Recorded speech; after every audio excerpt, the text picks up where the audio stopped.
imagine a knife cutting through your tummy continuously. It was really pain, as if a baby elephant was on my chest, and I really couldn't breathe. I practically crawled to the bathroom and then just sit there for a long while, like bent over. I would sit in the toilet just to stay in the toilet because I really don't know how to put a brave front in front of people with that much pain. Bukan senang untuk kita bagi tahu kat orang ramai yang kita mengalami satu penyakit yang orang tak nampak sebab benda tu berada di dalam perut. I don't feel pain only when I have period. The pain is almost there all the time.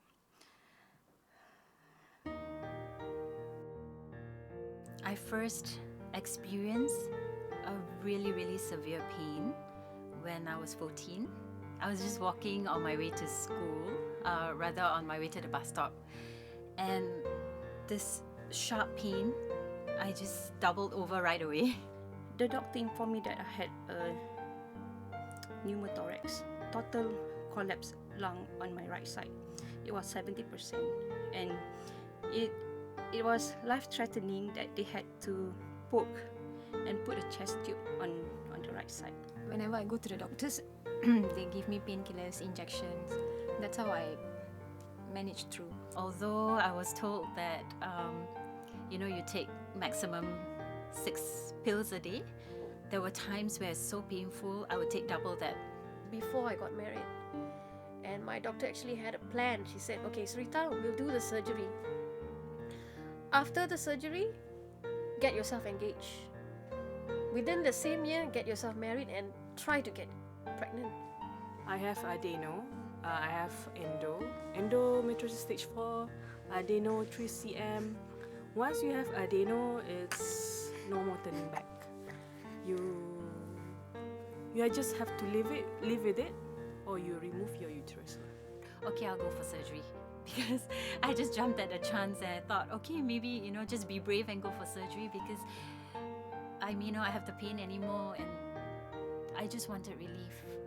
I had a very, very bad surgery.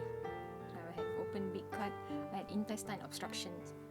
After the surgery, I actually experienced the worst pain ever. And I thought, what did I do to myself? That's where, I lost a lot of weight. I was not eating for 1 whole month. I was throwing up. Whatever I was eating, I was throwing up.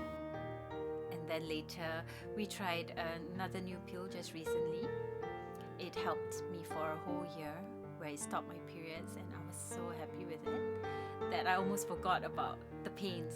I felt like, wow, this is life. These pills would probably start off with paracetamol, then slowly over a period of time increase. So I always ask, have you been changing your painkillers? Has it been getting stronger and stronger? And women with endometriosis typically will give me an answer that their painkiller use have increased over the years.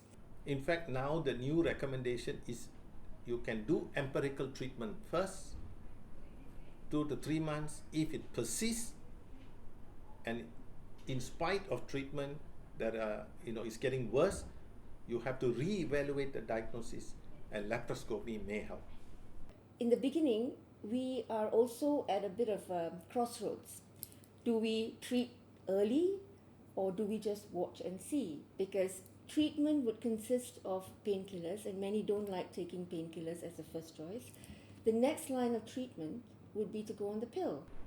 So I would believe that medical treatment first and surgical treatment would be last. The surgical treatment can lead to many complications.